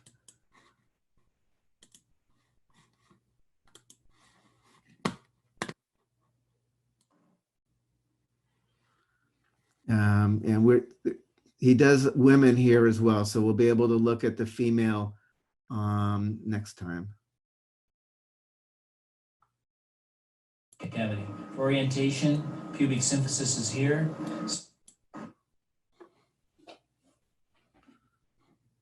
We switch to the male specimen here that's already been bisected to go through quickly a couple of the important male organs in the pelvic cavity. Orientation, pubic symphysis is here, sacral promontory here, and you can see the penis and the erectile tissue in this area. Urinary bladder is right here, and the lumen of the urinary bladder gives rise right here to the urethra that courses through this structure, which is the prostate gland. So this would be the prostatic urethra. Right through here, it goes into the membranous urethra, and this would be the position of the urogenital diaphragm, and then continues down as the penile or spongy urethra. Okay. Now, posterior to the prostate, back in this region, is the ampulla of the rectum, which leads down into the anal canal here. So in doing a rectal exam of a male, you would be palpating through this anterior wall of the rectum to palpate the posterior margin of the prostate to see if there's hypertrophy. The area guarded by the opening of the urethra into the prostate is a triangular smooth muscle area called the trigone, a common area for hypertrophy of portions of the prostate to bulge into and sometimes seal off the urethral orifice. Between the rectum and the prostate, you'll find two other structures related to the reproductive tract in the male. Holding in the forceps is a very small, usually larger seminal vesicle, very lumpy bumps on it that you can feel here easily through the rectal exam. And then this cord-like structure is the ductus deferens, vas deferens. The two come together at about this point, and we actually see them right here forming a single channel. This is the ejaculatory duct, which passes through the prostate to enter into the prostatic urethra.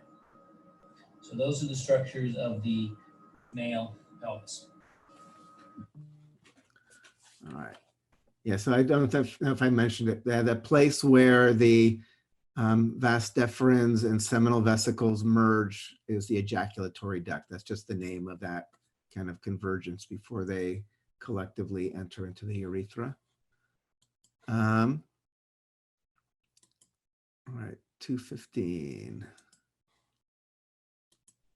Here, the lower anterior of the scrotum and the orientation of the next cadaver specimen, and just rotate this around in this position. So say pubic symphysis here, ischiopubic rami going this way, the ischiotuberosities here. So this is the urogenital triangle.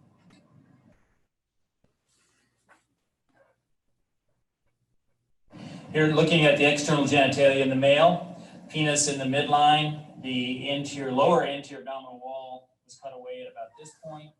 Portion of the scrotum and the spermatic cord feeding down into that on this side.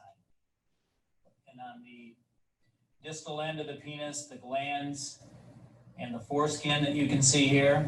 And what I'm going to do is transect the shaft of the penis so we can identify some of the erectile tissue that comprises the body and root of the penis so that we can trace those more distally from their origin.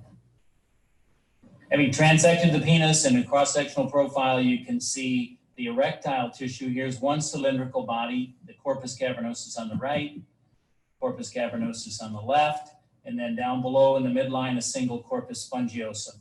And that will have the penile urethra coursing through the corpus spongiosum. Surrounding the erectile tissue will be a thick white membrane, the tunica albuginea. What we're going to do is trace these erectile tissues and the urethra from their origin in the future demonstrations of the perineal dissection here. In looking at the following structures within the urogenital triangle, we talked about the erectile tissue forming the shaft of the penis. We're now discussing their origin and their continuity in a more posterior direction. For example, in this area, we see a ridge of tissue that I'm outlining with the probe that is actually covered by soft tissue, a skeletal muscle. And then the forceps are holding in the midline another ridge or bulging tissue, which is part of the erectile tissue. The forceps are holding the bulb of the penis and the associated skeletal muscle, and the bulb of the penis would be continuous with the corpus spongiosum. The tissue that you see over towards the side of the urogenital triangle and is literally attached to the bony ischiopubic ramus down in here is the crus of the penis, which is part erectile tissue, continuity with the corpus cavernosus, and partly skeletal muscle. And you can see some of the skeletal muscle fibers associated with this left crus. The muscle is the ischiocavernosus muscle covering the crus of the penis, and the bulbospongiosus muscle is the other skeletal muscle covering the bulb of the penis.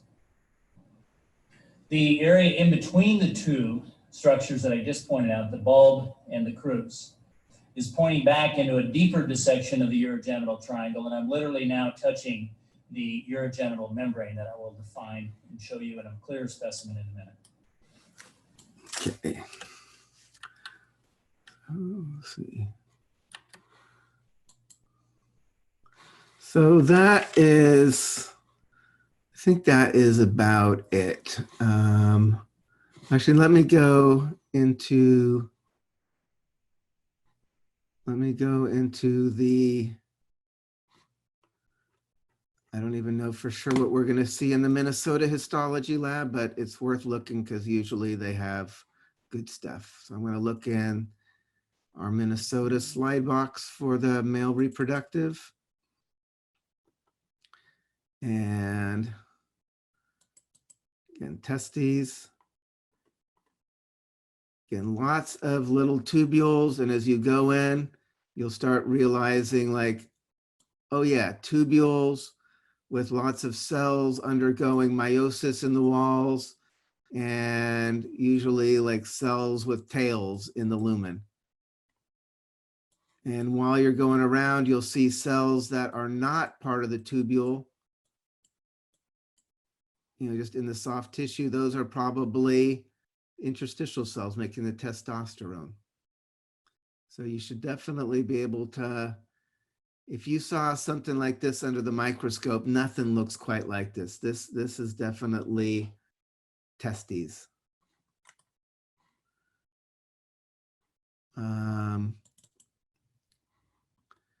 This is similar to what I was showing you, the testes versus epididymis.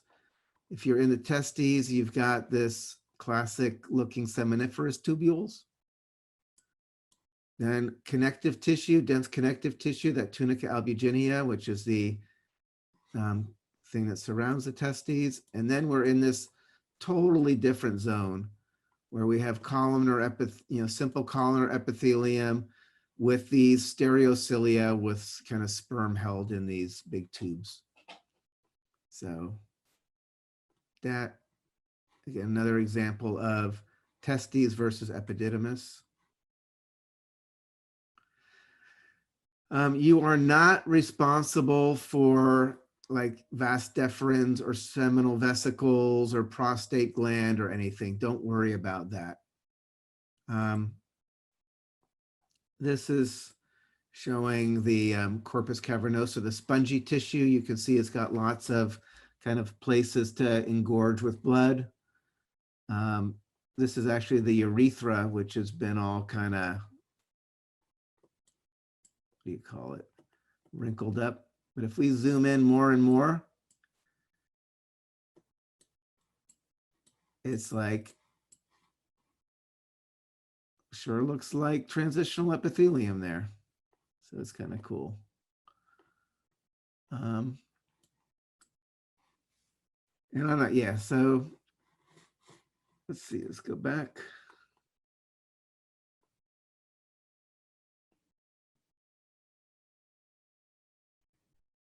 Here's one more.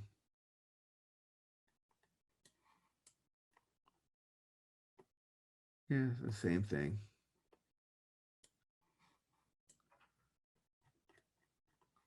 Well, this is fascinating. Yeah, now you are not responsible for neonatal testes, don't worry. Okay. Time was it? 3:46. I'm going to stop my sharing here. So are there questions about any of this up to this point? I just had a question about the dartos muscle and the other one. Those are both smooth muscle. Yeah, actually, Let me think about, no, because internal obliques are actually skeletal. So I think minimally, I think it has to be, I don't, it's not like the guy has a lot of control over like, I think I'm gonna pull my testes up right now. Yeah. But I think it's kind of, yeah, it's gotta be skeletal actually, if it's dragged along as fibers of the internal oblique. Okay. So I think it's probably skeletal. All right. Thank you. Um, and we're going to see a really different story when we get into the female.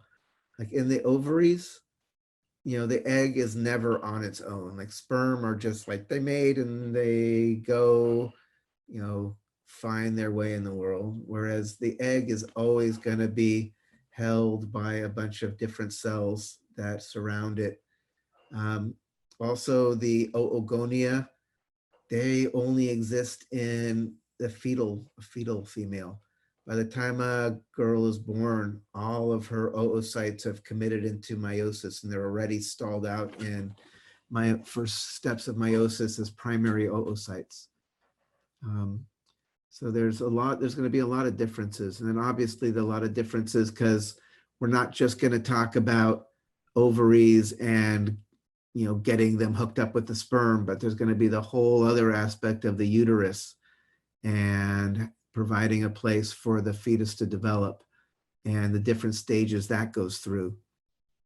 And the whole cycling is going to be really different when we get to the female. For the guy, basically every few hours, the hypothalamus sends out a bit of gonadotropin releasing hormone, which tells the pituitary gland to release some LH and FSH, which tells the testes, make some more sperm, release some more testosterone. And it's just pretty much, there are things that can moderate it or modulate it to some degree, but in general, it's just always going, it's always on. Whereas in a woman, there's going to be a much more complicated cycle with these kind of interlocking hormones that go up and down over the course of a month.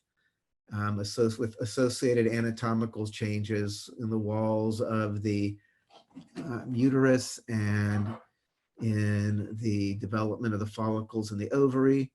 So we're going to have a lot more on our plate when we get to the female reproductive system. So, but it's very cool. What type of tissue makes up the corpus spongiosum and cavernosum? I think it's a connection of connective tissue and smooth muscle. That's my understanding of it. Okay. Yeah, and it obviously like these kind of sinuses that can fill with blood and become all engorged. But beyond that, I don't know the details of it. If you were to ask what happens during ejaculation on the test, is it sufficient to say like just the emission phase and the expulsion phase? I mean, you should I could easily ask you what are the components of semen and where are they made? You should know that, semen is, got 60% from the seminal vesicles and 30% from the prostate and 10% from the testes. We didn't talk about what is the process for male sterilization. I didn't know vas deferens. Say it again. Is it where they cut the vas deferens? Exactly, vasectomy. So vasectomy is where you cut the vas deferens so the sperm can't join the party. But all the other stuff is still there. So when the guy ejaculates, are you going to really see much of a difference? And it's still going to just be this kind of white goo that squirts out. The only thing that's different is if you look at it under a microscope, there aren't going to be any sperm swimming in it. That's like and it's relatively non-invasive. You can actually, I can probably.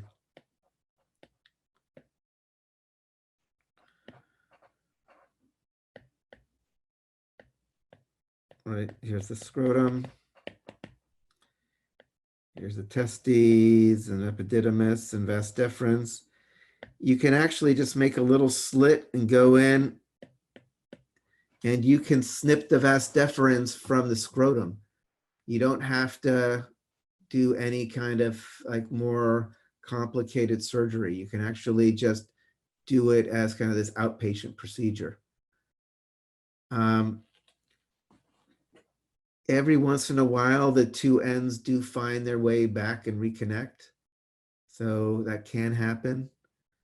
Sometimes people intentionally try to reconnect the parts, although you can never think of this as a reversible procedure, although sometimes it is possible to actually reconnect them to reverse it.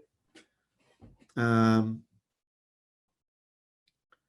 this is way less invasive than tying the tubes, tubal ligation in a female and a woman, because that is actually within the pelvic cavity.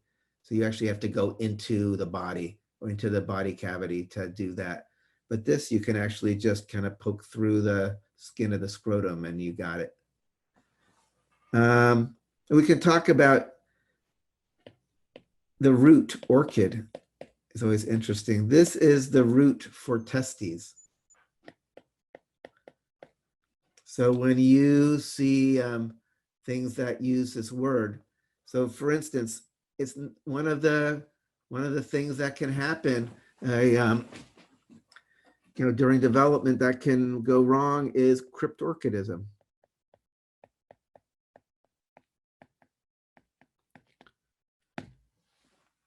Crypt meaning kind of like hidden. So this is when the testes don't descend. So this actually happens fairly regularly, and they have to kind of surgically go in and lower the testes down. Cryptorchidism. What's the official word for castration?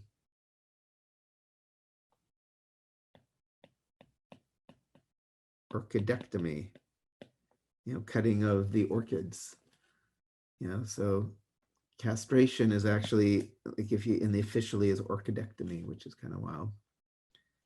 I mean, another common kind of congenital defect, I talked about how during development, the parts of the kind of primordial genital structures, what become the labia minora in the woman, wrap around the shaft of the penis to become the shaft of the penis in the guy, or wrap around the urethra.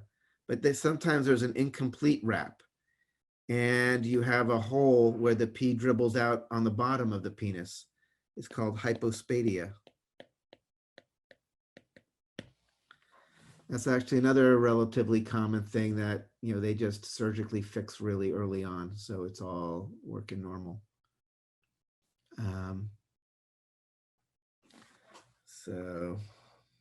So when they cut the vas deferens, what happens to the sperm that's made? So they just get reabsorbed by the cells in the epididymis.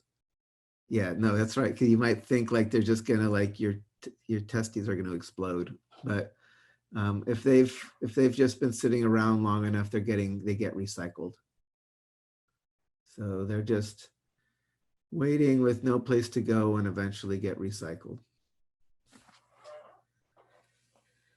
So let me scan down here and see if there's anything else I didn't mention that I want to mention.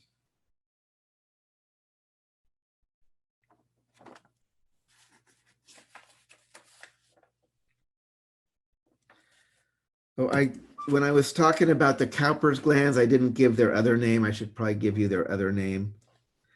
So just as another aside, Cowper's glands, the ones that do the precum, they're also called bulbourethral glands.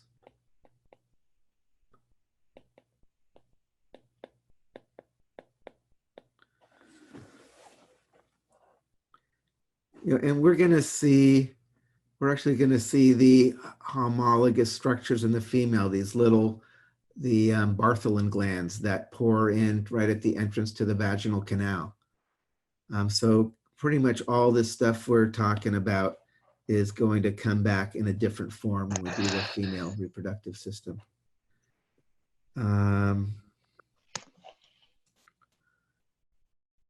So any comments, questions, or otherwise? I'm not sure there's more to really yap about. I think at this point it makes more sense to kind of like look at the stuff. You know, and definitely like you can think about, you know, the bladder is going to be, for, especially in the guy, is going to be both a place where all of these things are coming in, but also the ureters are coming in. You know, the penis is kind of more, it's interesting. Like when we get to the female, it's going to be very different. There's going to be the clitoris for kind of sexual pleasure. There's going to be the urethra and urethral opening to pee, and the vaginal canal for copulation to kind of get the sperm and the eggs together. Whereas in the guy, they're all kind of wrapped into this one thing, which, you know, it has, you pee through it, you copulate with it. It's got, you know, nerve endings that feel really yummy. So it's, yeah, it's all kind of rolled together. Whereas in the female, when we get to the vulva on Tuesday, we'll see things have been, things are more kind of in separate entities. So guess that's it for now, I think.